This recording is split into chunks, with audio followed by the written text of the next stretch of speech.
এর উপরে আমল করবে। আর জরুরিয়াতের দিন আল্লাহ এবং তার রাসূল যেইগুলো জিনিসের প্রতি ঈমান আনা, আকীদা রাখা জরুরি করেছেন, সেই জিনিসগুলির প্রতি ঈমান রাখবে, তবে সেই ব্যক্তিকে মুসলমান বলা হবে। আপনাকে একটা एग्जांपल দিয়ে দিই। একজন ব্যক্তি লা ইলাহা ইল্লাল্লাহ মুহাম্মাদুর রাসূলুল্লাহ এই কালিমাটি পাঠ করলো, 5 ওয়াক্তের নামাজকে ফরজ মানে, রোজা, হজ, যাকাত সব মানে, কিন্তু সেই ব্যক্তি বলে আমি সব মানি, তবে আমাদের নবীকে শেষ নবী মানি না। মুসলমান থাকবে? আর জোরে বলতে হবে, মুসলমান থাকবে? লা ইলাহা ইল্লাল্লাহ মুহাম্মাদুর রাসূলুল্লাহ পাঠ করলো, 5 ওয়াক্তের নামাজ পড়লো, হজ করে, যাকাত করে, সব বিশ্বাস করে, জান্নাত আছে বিশ্বাস করে, জাহান্নাম আছে বিশ্বাস করে, কবরের আযাবকে বিশ্বাস করে, আখিরাতকে বিশ্বাস করে, কিয়ামতকে বিশ্বাস করে, কিন্তু একটাই শুধু খারাপ আকীদা যে আমাদের নবী পরে নতুন নবী জন্ম নিতে পারে। তাহলে মুসলমান থাকবে? একটাই আকীদা ওই ব্যক্তিকে ইসলাম থেকে বের করে ফেলে দিল।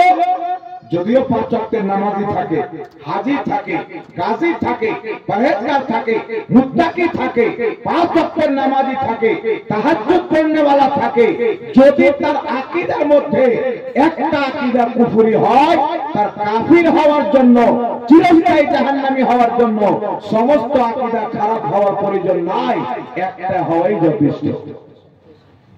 যেমন আপনাকে বলি, পাকিস্তানের মাটিতে একটি ফিরকার জন্ম হয়েছিল আজ থেকে প্রায় 150 বছর পূর্বে। ফিরকাটির নাম হলো কাদিয়ানী। গোলাম আহমদ কাদিয়ানী নামক একজন ব্যক্তি নিজেকে নবী বলে দাবি করেছিল। কি বলে দাবি করেছিল? নবী বলে। তার মাননেওয়ালা বলে মুহাম্মদ সাল্লাল্লাহু আলাইহি সাল্লামকে আমরা আখেরি নবী মানি, তবে নবীর পরে যে নবী আসতে পারবে না এটা আমরা মানি না। নবীর পরে নবী আসবে, তবে শেষ নবী মুহাম্মদ রাসূলুল্লাহ থাকবে। কিন্তু আল্লাহ পাক যে কুরআনুল কারীমে বলেছেন খাতামান নবিয়্যিন, আমার নবী শেষ, কিয়ামতের সকাল পর্যন্ত আমাদের নবীর পর দ্বিতীয় কোন নবী জন্ম নেবে না, এই আকীদা রাখতে হবে। কথা বুঝতে পেরেছেন? দ্বিতীয় কোন নবী জন্ম নেবে না। তো যারা কাদিয়ানী, তারা আমাদের নবীর পর গোলাম মোহাম্মদ কাদিয়ানীকে নবী মানে। তারাও 5 ওয়াক্তের নামাজ পড়ে, রোজা রাখে, হজ করে, যাকাত দেয়, মাদ্রাসা চালায়, মসজিদ তৈরি করে, তাদেরও মধ্যে সব কিছু আছে। কিন্তু একটা আকীদা খারাপ হয়ে গেল, কি আমাদের নবীর পরে একটা মৌলবীকে নবী বলে মেনে নেবে। তাহলে তারা মুসলমান আছে না কাফির হয়ে গেছে? এমন পাকা কাফির তাকে যে কাফির বলে না, সেও কাফির হয়ে যাবে। তারা বোঝা কি গেল, একটা জিনিসের কারণে মানুষ জাহান্নামী হয়ে যায়, কাফির হয়ে যায়। পবিত্র কুরআনুল কারীম, কুরআন পাকের প্রসিদ্ধ তাফসীরের কিতাব তাফসীরে নিশাপুর, আগে ঈমান কাকে বলে এটা আগে শুনুন। তাফসীরে নিশাপুরের মধ্যে ইবনে আব্বাস থেকে হাদিস বর্ণিত। আব্দুল্লাহ ইবনে আব্বাস রাদিয়াল্লাহু তাআলা আনহু বলেন, নবী পাকের জামানায় একজন ব্যক্তির একটা উটনি হারিয়ে গেল। আল্লাহর হাবিব বললেন তোমার উটনি অমুক জায়গাতে রয়েছে। তো একজন মুনাফিক বাইরে গিয়ে বলল মুহাম্মদ বলে অমুকের উটনি অমুক জায়গাতে রয়েছে। মুহাম্মদ কি গায়েব জানে? অর্থাৎ নবীর গায়েবকে অস্বীকার করলো। আল্লাহ পাক আয়াত দিয়ে পাঠালেন, ওয়ালা ইন সাআলতাহুম লা ইয়াকুলুনা ইন্নামা কুননা নাখুদু ওয়া নালআবু কুল আবিল্লাহি ওয়া আয়াতিহি ওয়া রাসূলিহি কুনতুম তাস্তাহজিউন লা তা'তাযিরু ক্বাদ কাফারতুম বা'দা ঈমানিকুম। যখন সেই ব্যক্তি বলল মুহাম্মদ বলে অমুকের উটনি অমুক জায়গাতে আছে, মুহাম্মদ তো গায়েব জানে না, সে কি করে বলতে পারে? আল্লাহ আয়াত দিয়ে পাঠালেন, তুমি কি আল্লাহর আয়াতকে ঠাট্টা করো? আল্লাহর নবীকে নিয়ে ঠাট্টা করো? বাহানা করিও না, লা তা'তাযিরু, বাহানা করিও না, কাদ কাফারতুম বা'দা ঈমানিকুম, তুমি ঈমান আনার পর আমার নবীর গায়েবকে অস্বীকার করার কারণে কাফির হয়ে গেছো।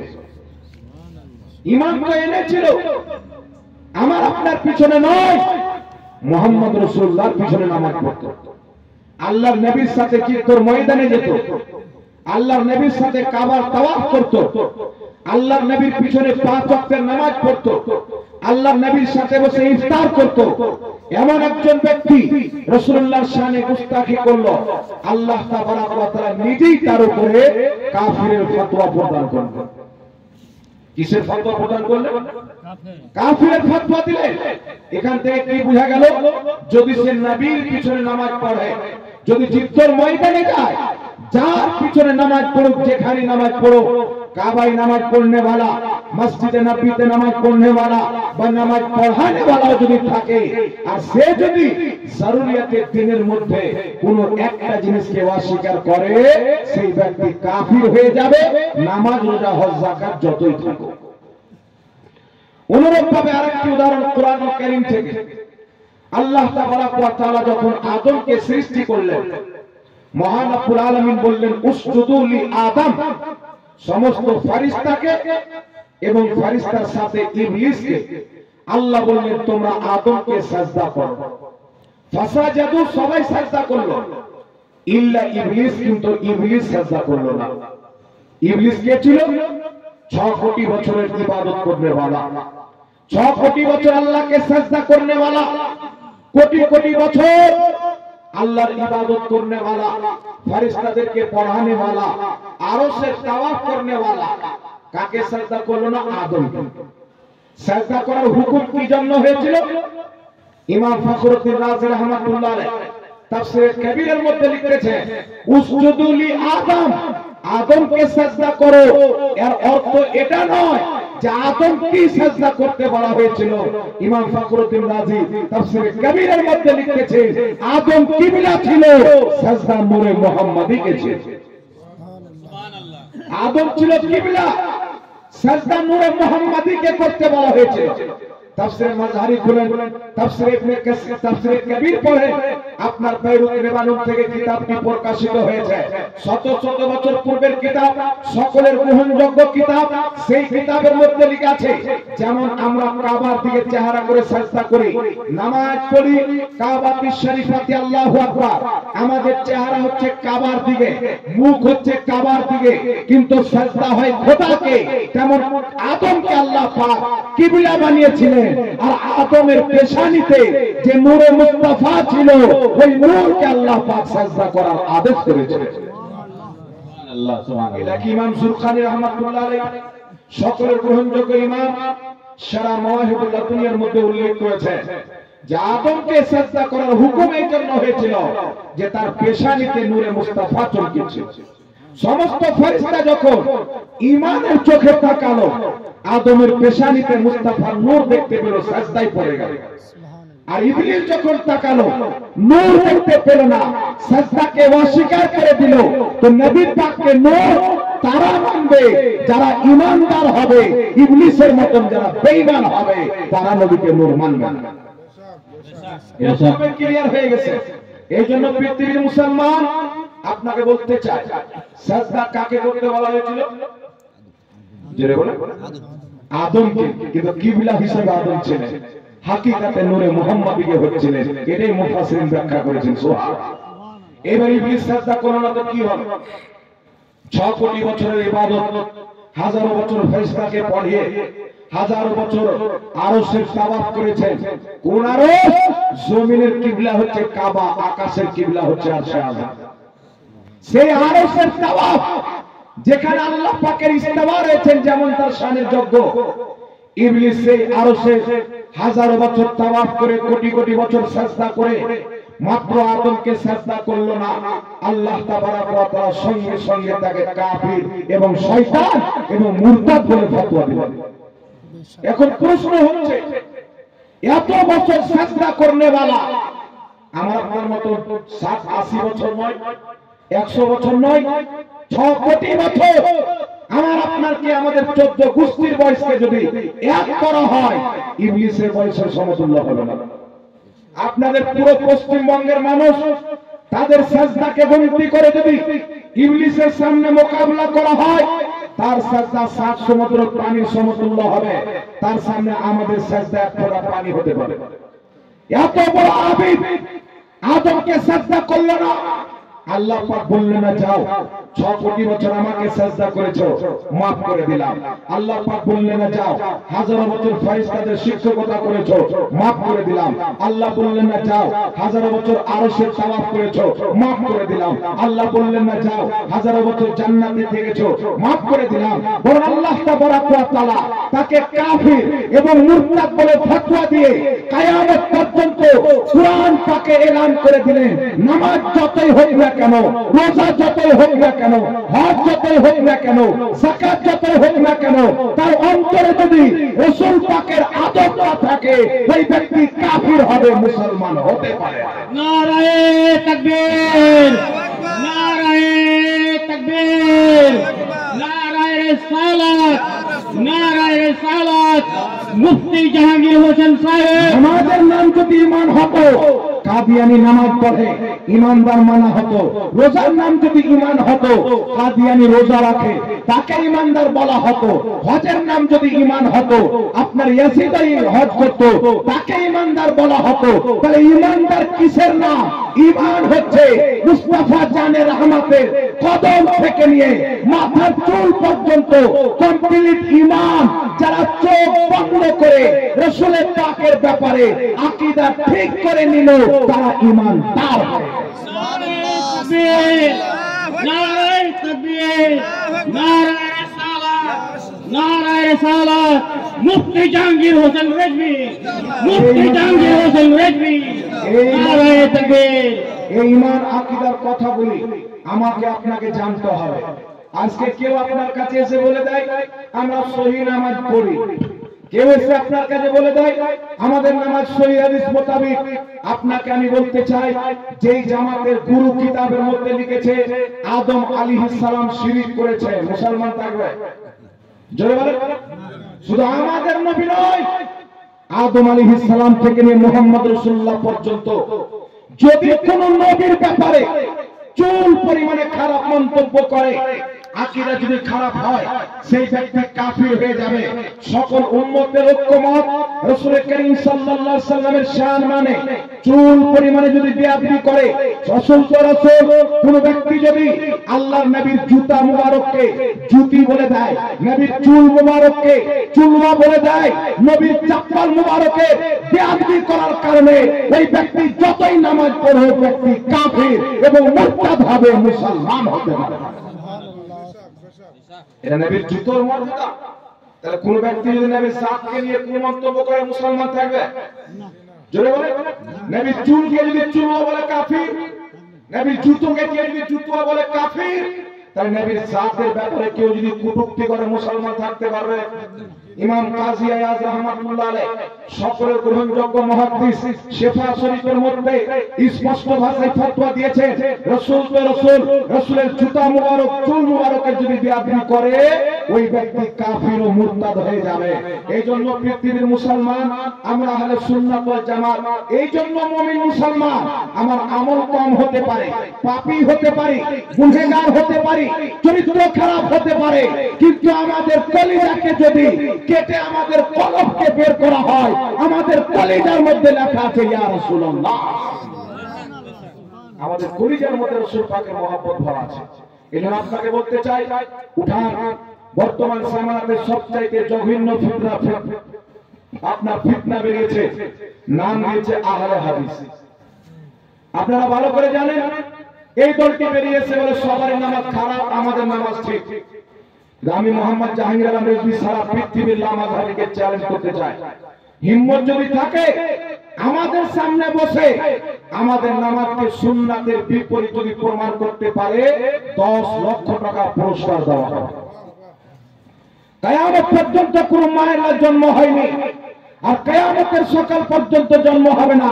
কিন্তু আপনাকে বলতে চাই লামাযহাবি হাত কোথায় বাঁধে, লামাযহাবিরা ফায়দান কেন করে, আমিন কেন জোরে বলে, ফরজ নামাজের পরে দোয়া কেন করে না, এটা দেখার বিষয় নয়।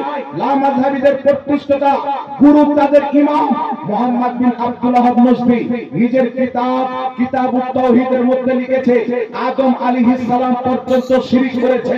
তো যাদের পূর্বপুরুষ, যাদের প্রতিষ্ঠিতা, যাদের ধর্মগুরু আদম আলাইহিস সালামকে মুশরিক বলে ফতোয়া দিয়ে রেখেছে, তার মান্যকারী মুসলমান হবে? তার মান্যকারী ঈমান থাকবে? আরে কাফিরকে অনুসরণ করনেওয়ালা কাফিরকে হতে পারে, মুমিন মুসলমান হতে পারে। এই জন্য আপনাকে বলতে চাই, এখানে ঝামেলা হচ্ছে ঈমানে। যদি আপনার ঈমান থাকে, আপনি হানাফি মাযহাব অনুসরণ করে আস্তে আমিন বলেন, আপনার নামাজ সুন্নাত মোতাবেক নবী আস্তে আমিন বলেছেন, 11টি হাদিস আছে। যদি আপনার ঈমান থাকে, শাফি মাযহাব হাম্বলি মাযহাব মান্য করে আপনি জোরে আমিন বলেন, আপনার নামাজ হবে। কিন্তু ঈমান যদি না থাকে, আপনি যদি মাইকে মুখ লাগে আমিন বলে যদি আপনার কলিজা ফেটে যায়, আপনার নামাজ নয়। কারণ যার অন্তরে আল্লাহর নবীগণের আদব নাই, তার জন্য আল্লাহ পাকের নামাজ ফরজ নয়। এখন আপনাকে কয়েকটি কথা বলি। আচ্ছা বলেন বাবা, কোন ব্যক্তি যদি আকীদা খারাপ হয়, আগে একটা কথা ভালো করে জানবেন, ইসলামের মধ্যে নতুন জিনিস আবিষ্কার করা হচ্ছে বিদআত। নতুন জিনিস আবিষ্কার করা বিদআত। বিদআত কত প্রকার? লামাযহাবিদের গুরু ইবনে তাইমিয়া নিজের কিতাব মাজমু ফাতাওয়ার মধ্যে লিখেছে, বিদআত হলো দুই প্রকার, একটা ভালো একটা খারাপ। ইমাম শাফি রাহমাতুল্লাহ আলাইহি বলেন, বিদআত হলো দুই প্রকার, বিদআতে মামদুহা, বিদআতে মাজমুআ, একটা ভালো একটা খারাপ। নবী পাক মুসলিম শরীফে বলেন, মান সান্না ফিল ইসলামে সুন্নাতান হাসানাতান ফালাহু আজরুহা, মান সান্না ফিল ইসলামে সুন্নাতান সাইয়্যাতান কানা আলাইহি রিজরুহা। সহিহ মুসলিমের হাদিস, রাসূল পাক বলেন, যদি কোন ব্যক্তি আমার ইসলামের মধ্যে নতুন ভালো জিনিস আবিষ্কার করে, ওই ব্যক্তি নেকি পাবে, ওর উপরে যত লোক আমল করবে সবারই নেকি পাবে। আর যদি কোন ব্যক্তি খারাপ জিনিস আবিষ্কার করে, ওই ব্যক্তি গুনাহ পাবে, তার উপরে যত লোক আমল করবে সবারই গুনাহ তাকে দেওয়া হবে। তাই এখান থেকে বিদআত হয়ে গেল দুই প্রকার। যেমন নবী পাকের জামানায় মসজিদে যে মিহরাব আছে, যেখানে ইমাম সাহেব নামাজ পড়ায়, মসজিদ থেকে একটু আগে বেড়ে থাকেন ওই জায়গাটা মিহরাব। নবীর জামানায় মিহরাব তৈরি হতো না, সাহাবার জামানায় মিহরাব ছিল না। এই মিহরাব কার জামানায় তৈরি হয়েছে? হযরত ওমর বিন আব্দুল আজিজ রাদিয়াল্লাহু তাআলা আনহুর যুগে তৈরি হয়েছে। তো মিহরাবটা হচ্ছে বিদআত, তবে এটা হচ্ছে ভালো বিদআত। আর যারা বলে বিদআত ভালো হয় না, বলো কোরআন হাদিস থাক, আপনার আব্বার কিতাব পড়ো, তোমার বাপ ইবনে তাইমিয়া লিখেছে বিদআত ভালো হয় খারাপ হয়। কথা বুঝতে পারলে? এই জন্য আপনাকে বলতে চাই বাবা, আকীদা মজবুত, ঈমান যদি ঠিক থাকে, আকীদা যদি ঠিক থাকে, নামাজ আপনার কাজে আসবে, রোজা আপনার কাজে আসবে। এখন চলে আসে তাদের একটি আকীদা কি হলো? আদম নবীর উপরে শিরকের ফতোয়া দেওয়া। আদম নবীর উপরে শিরকের ফতোয়া দেওয়া, এটা নতুন নয়। সুন্নিরাকে মুশরিক বলে, কবর পূজারী, মাজার পূজারী, পীর পূজারী, বাপ পূজারী, মা পূজারী। একটা লোক আমাকে ফোন করে বলছে, আপনারা তো পীর পূজারী। আমরা পীর মানা যদি পূজা হয়, তো তুই তোর স্ত্রীকে মানে তো তুই তো বউ পূজারী বলে না, কি বলে? পীর তো তোমরাও মানো। তোমাদের আমাদের মধ্যে তফাৎ হলো যে আমরা পীর মানে খাজা মঈনুদ্দিন চিশতিকে, আর তোমরা পীর মানো ইবনে আব্দুল ওয়াহাব মজদি কাফিরকে। আমরা পীর মানে ইমাম আহলে সুন্নাত আলা হযরতকে, আর তোমরা পীর মানো ইহুদির এজেন্ট নাসিরউদ্দিন আলবানী। তো পীর তো তোমরাও মানো, তোমরা বাংলাদেশের কাসাবকে পীর মানো, আমরা বিলগ্রাম শরীফের পীরকে মানি, আমরা কেচচা শরীফের পীরকে মানি। যাদের নাসাব, যাদের খানদানি নাসাব উপর পিঁড়ি পর্যন্ত যেতে যেতে নবী পর্যন্ত পৌঁছে যায়, সেই নবীর খানদানকে আমরা পীর মানি। পীরের নামে বাজার গরম করনেওয়ালাকে পীর মানা যাবে না? বহুত আছে বাজার গরম করনেওয়ালা। জি, পীর মানার জন্য করি জমি জায়গা দেখতে হবে না, পীর মানার জন্য চেহারা দেখতে হবে না। চেহারা যদি দেখে পীর হতো, তো হযরতে বেলালে হাবশী ওনার জুতো মুবারকে যে ধুলোটা লাগে, ওই ধুলোর যতটা মর্যাদা আছে পৃথিবীর কোন পীরের অতটা মর্যাদা নেই। সুবহানাল্লাহ। উনি দেখতে কালো ছিলেন, কিন্তু সমস্ত পীরের বাপ, পীরের ইমাম। কেন পীর? এই জন্য হয় যে ব্যক্তি শরীয়তের পাবান হবে। একটু জোরে হবে না সুবহানাল্লাহ? যে ব্যক্তি শরীয়তের পাবান হবে, তার বিদ্যা দেখতে দেখতে হবে, তার আখলাক দেখতে হবে, তার চরিত্র দেখতে হবে। তার চরিত্র যদি মুস্তাফার সুন্নাত মোতাবেক হয়, জাহিল না হয়ে সেই ব্যক্তি যদি আলিম হয় এবং তার নাসাব যদি নবী পর্যন্ত তার যদি সিলসিলা চলে যায়, তাহলে সেই ব্যক্তিকে পীর মানা হবে। আর যদি কোটিপতি আরবপতি হয়ে যায়, চেহারা খুব দগদগে ভালো হয়ে যায়, লেবার যদি সোনা চাঁদির পড়ে আর ইলম যদি না থাকে, সিলসিলা যদি না থাকে, সেই ব্যক্তি পীর হবে না, ভাদর মাসে ক্ষীর হবে। কথা বুঝতে পারবেন? এজন্য আমরা হক্কানি গরিব নওয়াজের মতো পীরকে মানে, আলা হযরতের মতো পীরকে মানে। তারাও মানে বাংলাদেশে দেখবেন নামের আগে শেখ লাগে কি লাগে না? জি লাগে কি লাগে না? তো শেখকে আরবিতে কি বলা হয়? পীরকে শেখ বলা হয়। তো তারা আরবিতে শেখ বলে যদি পীর মানে তো যায়, আর আমরা ফার্সিতে যদি পীর বলি তাহলে না যায়। কথা বুঝতে পারছেন? মানে নামাজ হলো ফার্সি আর আরবি হলো সালাত, রোজা হলো ফার্সি, আরবি হলো সিয়াম, মুসলিম হলো ফার্সি আরবি, আর মুসলমান হলো ফার্সি। মুসলমান শব্দ কোরআন পাকের কোন জায়গাতে নেই। মুসলিম শব্দ আছে, মুসলিমুনা আছে, মুসলিমিনা আছে, তবে মুসলিম শব্দ নয়, মুসলমান শব্দ নয়, মুসলিম শব্দ আছে। মুসলমান কোথায় থেকে আসলো? এটা হচ্ছে ফার্সি শব্দ। কথা বুঝতে পারছেন? তো কেউ যদি ফার্সিতে নিজেকে মুসলমান বলে না যায়, আর আরবিতে মুসলিম বলে তো জায়েজ হবে। আমি যদি বলি ওয়াটার পান করা যায়, পানি পান করা হারাম, তাই লোক বলে মনে মাতাল হয়ে যায়, স্টেজে মানে ঝাড়খণ্ডের রাঁচিতে পাগলাখানে নাকি বলে? তাই কেউ যদি বলে পীর মানে হারাম আর নিজের নামের আগে শেখ লাগায়, তাই তাকে স্টেজে নয়, তার কান ধরে কাঁচা কঞ্চি দিয়ে পাছা লাল করে আগ্রার হসপিটালে ভর্তি করতে হবে। রাঁচিতে কাজ হবে না, আগ্রাতে, ভারতের সবচেয়ে বড় পাগলাখানা। বেটা নিজের নামের আগে শেখ লাগিয়ে পীর সেজে বসে আছে, আর আমাদেরকে বলছে পীর পূজারি। সারা পৃথিবীর লামাযহাবিকে আমার চ্যালেঞ্জ, শুধু চ্যালেঞ্জ দিয়ে আমি চলে যাচ্ছি না, রেকর্ড হচ্ছে, হাজারো হাজার চ্যালেঞ্জ ইউটিউবের মধ্যে পড়ে আছে। যদি কোন লামাযহাবি বাপের আপন সন্তান থাকে, মায়ের বুকের দুধ পান করে থাকে, আমার পেটে থাকা পর্যন্ত চ্যালেঞ্জ, আমাদের কোন আকীদাকে, আমাদের কোন আমলকে তারা যদি শিরক প্রমাণ করতে পারে, আমাদের গর্দান হাজির হয়ে যাবে, আর আমরা প্রমাণ করব কোরআন হাদিসের সামনে তোমাদের আকীদা হলো কোরআন বিরোধী আকীদা এবং হাদিস বিরোধী আকীদা। আল্লাহু আকবার। ইয়া রাসূলুল্লাহ, ইয়া রাসূলুল্লাহ, জিন্দাবাদ, জিন্দাবাদ। দুটা জাহিল লোককে ধরে, জিন্দাবাদ, দুটা জাহিল লোককে দোকানে ধরে, মাঠে ধরে গোমরা করা সহজ, তাদের কাছে ইলম নাই। বিমল দাসের বেটাকে রেডি করো, তোমাদের বাংলাদেশের বাপ দাদাকে ডাকো, আর বাংলা মুর্শিদাবাদের মাটিতে এসো, কোথায় বসবে, একটা আকীদা বা আমল শিরক প্রমাণ করো, মুখ ভাঙা ঈমান ইনাম দেওয়া হবে, তোমাদেরকে জিন্দেগি লিখে দিয়ে দিব, তো কিয়ামত আসা সম্ভব হবে। কোন মায়লার লামাযহাবি আমাদের একটা আমলকে, একটা আকীদাকে শিরক প্রমাণ করার ক্ষমতা হবে না। বাংলাদেশে গিয়ে ফারফারানি মানে আলাদা জিয়া থেকে চলে, উমুক মৌলবীকে চলে, তো হিম্মত থাকলে একবার ভারতে বসো না, দেখি কত বড় মায়ের দুধ পান করেছো। কিন্তু বিরাদর ইসলাম, একটা কথা মনে রাখবে, তারা পাবলিকের কাছে যায় কেন? গুমরাহ করার জন্য। আল্লাহ বলছেন তোমরা যেটা জানো না, যারা জানে তাদের কাছে গিয়ে জেনে নাও। এরা মায়ের দুধ পান করেনি যে জাহাঙ্গীর মৌলভীর সামনে চলে আসবে, এদের হিম্মত নাই বাংলা আমজাদ সিমনারির সামনে চলে যাবে, এদের ক্ষমতা নাই যে মুফতি সুবেরের সামনে চলে যাবে, এদের হিম্মত নাই যে আমাদের মুফতি আবু বকর মিসবাইয়ের সামনে চলে যাবে, এদের বুকের পাটা নাই। কারণ এরা হেদায়েতের জন্য মানুষের কাছে আসে না, গুমরাহ করার জন্য আসে। যদি হেদায়েতের জন্য আসতো, আলিমের কাছে আসতো, গুমরাহ করার জন্য আসে, তাই জাহিলের কাছে। আল্লাহ তো বলছে যে জানো না, যারা জানে তাদের কাছে জানো। তো আমরা তো শিক্ষা অর্জন করেছি, জেনেছি, মানুষকে জানাই। তো তোমার যদি ক্ষমতা থাকে তো আমাদের সামনে এসো। কিন্তু আমাদের সামনে আসবে না, কার সামনে? সলিমুদ্দিনের বেটা কলিমুদ্দিন, এ তাড়াতাড়ি বোকা হয়ে যাবে, এ তাড়াতাড়ি গাধা হয়ে যাবে, একে তাড়াতাড়ি শয়তান বানিয়ে দিতে পারবো, এ পাবলিকের কাছে যাবে। বাবা আমাদের সামনে এখন দেখবেন গলা ফেড়ে ফেড়ে বলে যে এমনি জোরে, এত জোরে আমি বলতে, তিনি বলছেন যে মসজিদ ঘুম ঘুম ঘুম ঘুম করতো।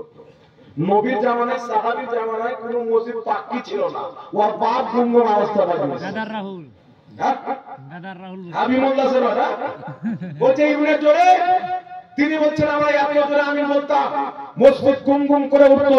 এই ভাই আপনাকে বলতে চাই আমার নবীর মসজিদ কেমন ছিল, চতুর সাইডে কাচ্চি মসজিদ, আর সেই মসজিদের উপরে খেজুরের ডাল পাতার ছাপ। এইরকম মসজিদে কেউ যদি আমিন বলে গুমগুম করবে? জি গুমগুম করবে? পৃথিবীর কোন হাদিসের কিতাবে কোন লামাযহাবী যদি একটা সহিহ হাদিস দেখাইতে পারে সাহাবা এত জোরে আমিন বলেছে, নবী এত জোরে আমিন বলেছে যে মসজিদ গুমগুম করেছে, তাকে 10 লক্ষ টাকা পুরস্কার দেওয়া হবে। কিয়ামত তো আসতে পারে, একটা সহিহ হাদিস কোন লামাযহাবী মায়ের দেখাইতে পারে না, সম্ভব নয়। কিয়ামত পর্যন্ত দেখাতে পারবে না। আছে হাদিস, কি আছে? দুর্বল হাদিস আছে, জয়ীফ হাদিস আছে, আর তাদের নিকটে জয়ীফ হাদিস মানে জাল হাদিস। তো জোরে আমিন গুনগুন করা যে হাদিসটা আছে মুসান্নাফ ইবনে আবি শাইবার মধ্যে, তাদের কায়দা অনুযায়ী হাদিসটা জাল, তাদের কায়দা অনুযায়ী হাদিসটা জাল। কিন্তু আপনি বলবেন একটা সহিহ হাদিস দাও, আমি চ্যালেঞ্জ করলাম, কেউ যদি থাকে নাম্বার ফোন করিয়ে যে একটা সহিহ হাদিস দাও যে সাহাবা গুনগুন করে মসজিদে আমিন বলেছেন, মসজিদ গুনগুন করেছে। শুনেন, আজকে আমিন বলার সহিহ হাদিস আছে, জোরে আমিন বলার সহিহ হাদিস আছে। মুসনাদ আহমদের মধ্যে হাদিস, হাকিম আল মুস্তাদরাক আলা সাহিহাইনের মধ্যে হাদিস। হযরত ওয়াইল ইবনে হুজুর নিজের পিতা থেকে বর্ণনা করেন, তিনি বলেছেন নবী পাক সাল্লাল্লাহু আলাইহি সাল্লাম নামাজের মধ্যে পাঠ করলেন কি কারা আন-নবী সাল্লাল্লাহু আলাইহি সাল্লাম গায়রিল মাগদুবি আলাইহিম ওয়াদ-দাল্লিন ফাকালা আমিন খাফাদা বিহা সাওতাহু।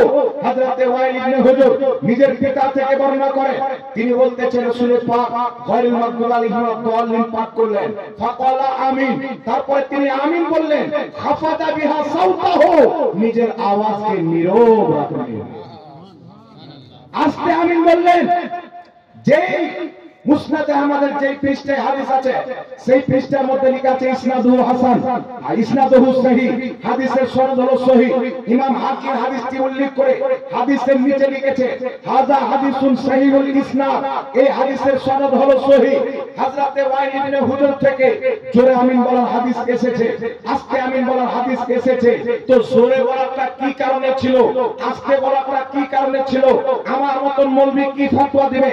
সেই ওয়াইল ইবনে হুজুর যিনি জোরে আমিন বলার হাদিস বর্ণনা করেছেন, আস্তে আমিন বলার হাদিস বর্ণনা করেছেন হযরত ওয়াইল ইবনে হুজুর, তিনি বর্ণনা করছেন।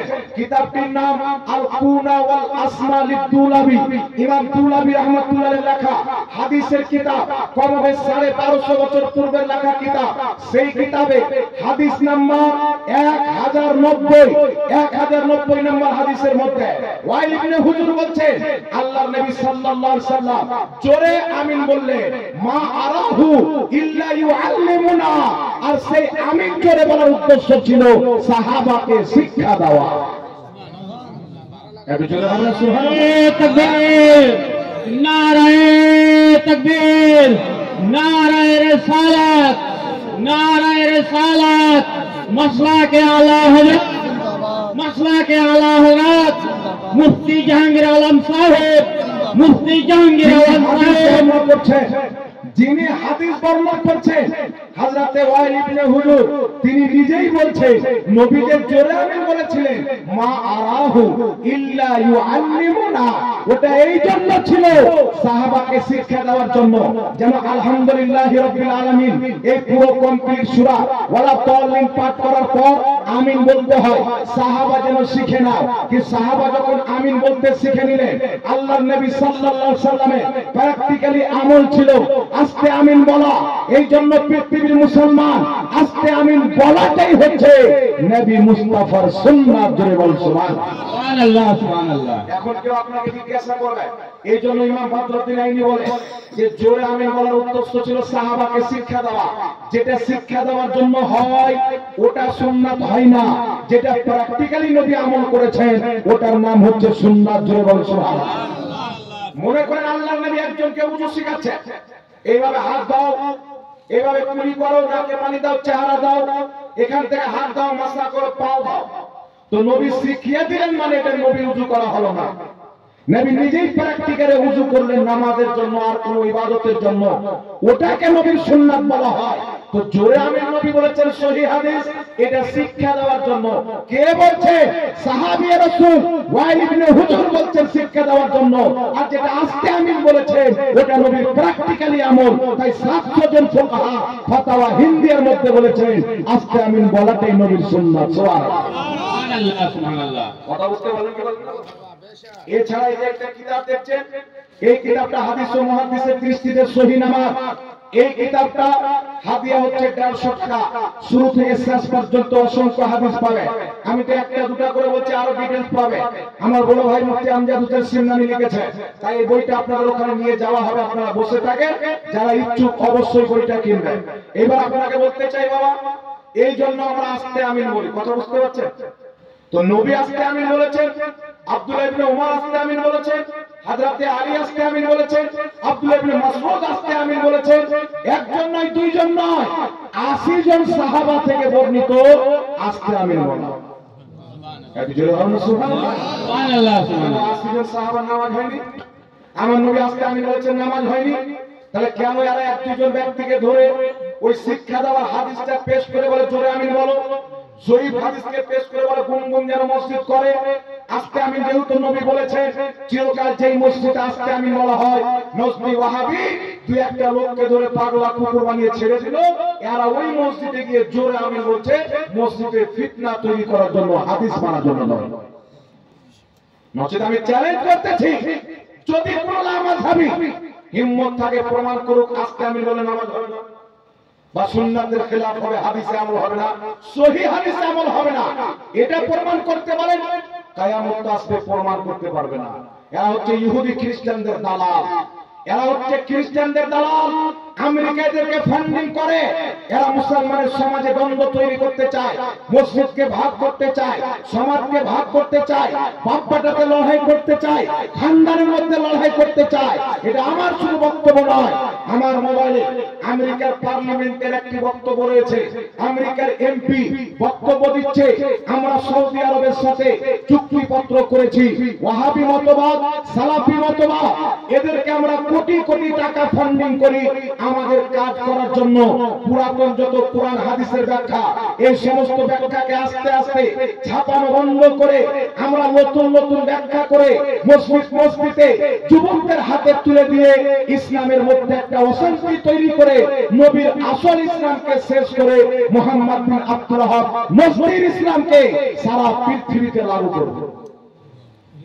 যে ইসলাম ইহুদিদের তলোয়ার চাটবে, যে ইসলাম ইসরায়েলের গোলামি করবে, ওই ইসলাম মানুষের মধ্যে প্রচার করার জন্য আয়াত তো কোরআনে লেখা থাকবে, হাদিস তো নবীর লেখা থাকবে, ব্যাখ্যা এবং তাফসীর আমেরিকার করা থাকবে, ইসরায়েলের করা থাকবে। এই জন্য পৃথিবীর মুসলমান হযরতে সালাহউদ্দিন আইয়ুবী মুজাহিদে ইসলাম রাহমাতুল্লাহ আলাইহি যখন মসজিদে আকসাকে ফাতহ করলেন, 3000 চাইতে বেশি আলেমকে ফাঁসিতে ঝুলিয়ে মার্ডার করে দিলেন। কেন ওনাকে জিজ্ঞাসা করা হলো, উনি বলছিলেন, শুনো, আমি যেই 3000 চাইতে বেশি মৌলবীকে ফাঁসি দিয়েছি, এদের মধ্যে কেউ মুসলমান ছিল না, প্রত্যেকটার মধ্যে কেউ ইহুদি ছিল, কেউ খ্রিস্টান ছিল।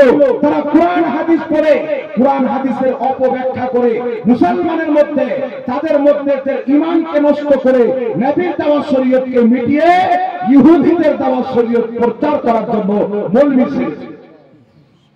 এই জন্য আমি তাদেরকে ফাঁসি দিয়ে দিয়েছি। আজ কটা দলিল নেবেন? বুখারী শরীফের মধ্যে সহিহ হাদিস, হযরতে আনাস মসজিদের মেম্বারে দাঁড়িয়ে আছে, সাহাবায়ে কেরাম জুমা পড়তে এসেছে।